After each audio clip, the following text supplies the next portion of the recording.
Hey guys, welcome back to today's video. Today is Friday, December 5th, 2025, and today we are going to be talking about the state of Minnesota.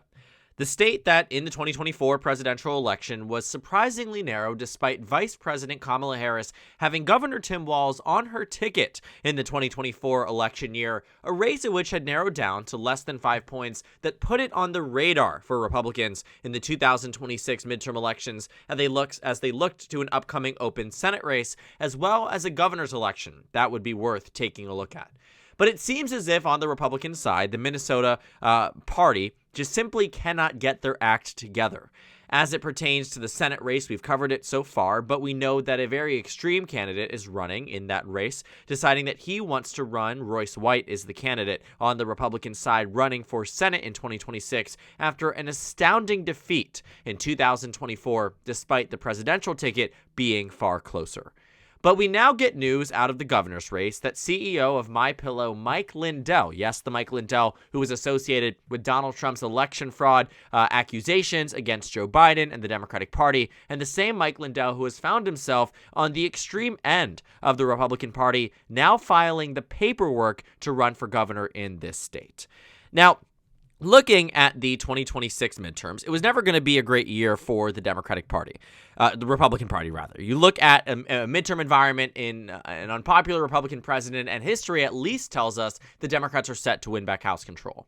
But there have been times, namely in years like 2018, where you've been surprised by races that we've seen where sometimes the Democratic Party doesn't do as well as you otherwise might expect, despite a national headline of Democrats doing extraordinarily well.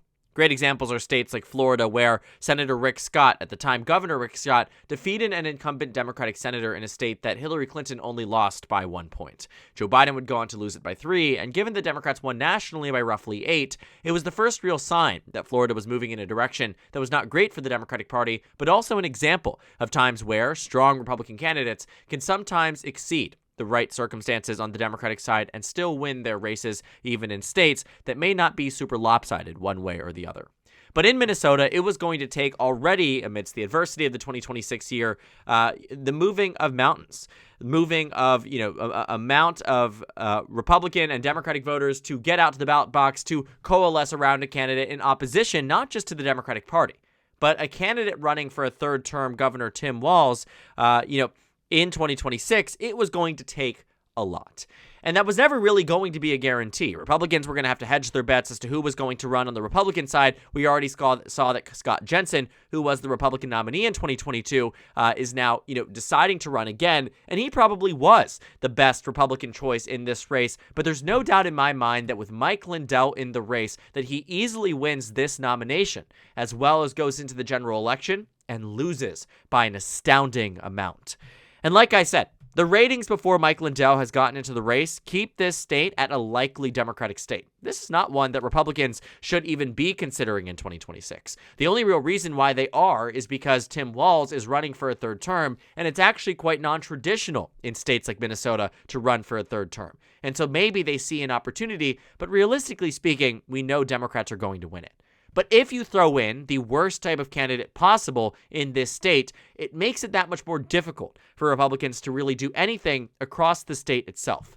You see, there's more than just matters than just the governor's race. We've talked about the Senate race where we can just look at all of the elections taking place in Minnesota in 2026, and you'll see that the Senate race is one of the ones where Republicans have a very bad candidate. Royce White here, who lost by 16 in 2024, probably would lose this race by upwards of 20 points in a general election. And if the governor's race collapses as well, with Mike Lindell on the candidate side for the GOP, chances are a lot of these races that are really on edge of being competitive, like the Minnesota House of Representatives, where Democrats are currently down roughly 2 seats, or in the state Senate, where Democrats are roughly up just 1 seat in the state, Minnesota has an opportunity in 2026 of electing a significantly more Democratic composition in their state legislature if Republicans collapse on the statewide level, which it very much looks like we are getting closer and closer to making that a reality.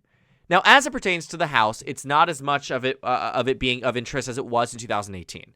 In 2018, Democrats had the majority of representation in the state of Minnesota, and looking at some of these districts, certainly were within the realm of possibility of going to the Democratic Party. And you saw here that, different districts in Minnesota had been competitive, but the point was that after 2020, nothing really was that competitive for either side of the aisle. The only district here the Democrats had to fight for was Minnesota's 2nd by 2024, became one that was about a 14-point margin, and Republicans pretty much locked up all of the outstanding districts here that don't really have that much of a realm of possibility of being all that competitive. Now, it is a quite big contrast with what the maps looked like in 2016. A lot of these blue districts now that are solid blue were solid red in 2016, and it was the outskirts that were voting for the Democratic Party and keeping Democrats in that advantage, which is quite fascinating if you ask me. But, seriously speaking, just looking at the elections that these races faced, the point is that looking at Minnesota, the races that are going to be most impacted are not the congressional elections, though I wouldn't be shocked if Minnesota's 1st became more competitive because of it, but rather the elections on the state Senate and state House level, as well, of course, as the governor's race, that could have an impact later down the line on the House elections simply by nature of a mid-decade redraw. Now, that's not really what the focus of this is, but Mike Lindell getting on this, getting on this race and jumping into it really poses a problem for the GOP. And I think it speaks to a broader point of how Republicans still haven't learned their lessons after 2022 and 2018, that when Donald Trump is not on the ballot, running candidates who try to embody him and in some cases run to the right of one of the most perceived unpopular presidents in a while, where it would take a centrist, more moderate approached, non-extreme GOP candidate to even come close to Tim Walz in Minnesota in 2026. Not only are they avoiding that, it's as if they're sprinting away from it. It's as if they want this race to be a landslide for the Democratic Party. And that's probably what's going to happen. I think that Minnesota Republicans have shown this lack of ability to recognize when their candidates are bad for their races. I think in 2024, we knew that on the Republican side, Royce White was not going to be this great guy. But also, too, everyone realized that Amy Klobuchar was going to be difficult to get around and beat. She was and is an electoral juggernaut in the state, and it wouldn't be all that simple. Now, when it comes down to the primary, though, there was, conversation about it, but Royce White was endorsed by Matt Gaetz. He was endorsed by Kari Lake, by Steve Bannon, Alex Jones, Mike Lindell. These are crazy names, guys. And when you look at who endorsed him, too, when you have Joe Frazier, who was endorsed by Tim Pawlenty, who was the Republican governor of Minnesota, and 2 former Republican senators from the state are choosing a candidate, but the Minnesota GOP endorses Royce White, what does that say about their political instincts?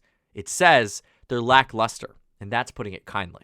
And looking at that primary, those endorsements and that Minnesota GOP bump absolutely made a difference. Royce White was not high in name ID. People didn't really know who he was, but they knew they had the backing of the MAGA branch of the party.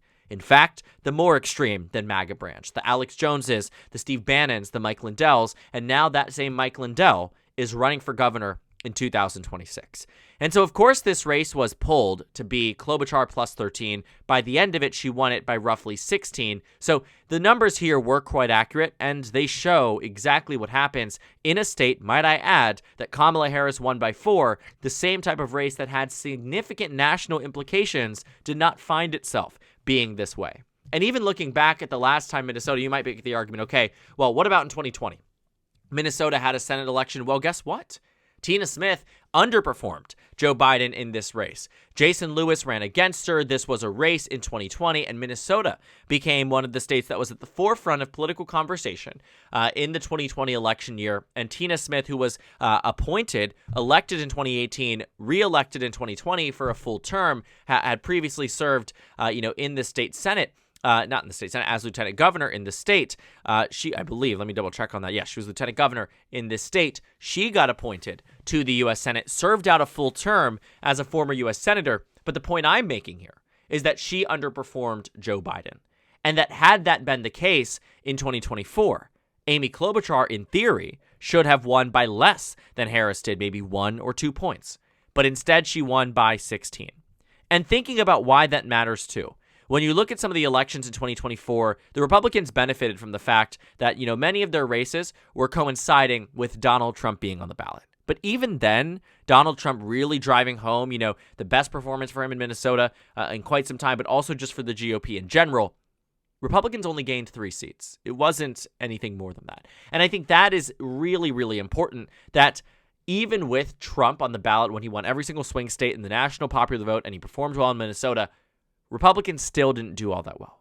Can you imagine a year where there is no Trump on the ballot and the 2 statewide races are being won by the Democrats by over 15 points? Republicans are cooked in every other level. With no competitive congressional races, with a Senate and governor's race barreling towards a Democratic landslide, what does that do, one, to turnout on the GOP side? It depreciates it. There is no real competitive race to turn out and vote for or want to vote for in the first place. And by nature of that, less and less down-ballot Republican votes, that makes it so. There's more and more Democratic seats, more and more Democratic state senators, so on and so forth, that the implications of it, and we know the Minnesota Democratic Party runs their majorities like the Navy when it comes down to what they're able to get through,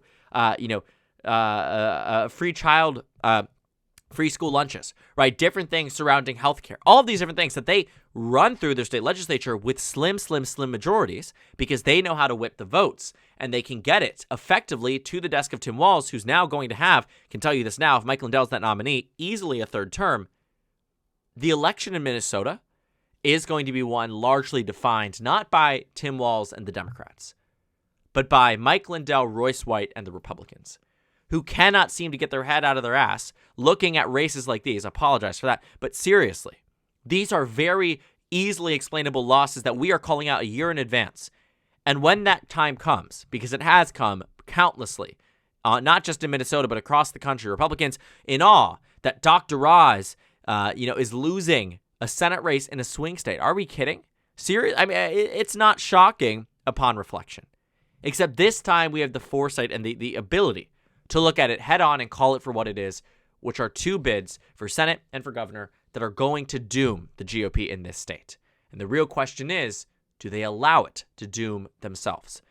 Based off their history, based on the voting record, based on the endorsement record from the last cycle, chances are they will. And looking at this new announcement today, it is only Tim Walz and the Democrats who get even better news, with Mike Lindell now in the race for governor on the Republican side. So thank you guys so much for watching this video. Make sure to comment down suggestions below. Subscribe on the left if you haven't already, and check out the Instagram and Twitter. At the bottom left of the screen, there's also a Discord server for you to go ahead and join. On the screen, there's a video for you to watch, and then a playlist for my 2026 governor election analysis videos. Again, thank you guys so much for watching, and I will see you all later today.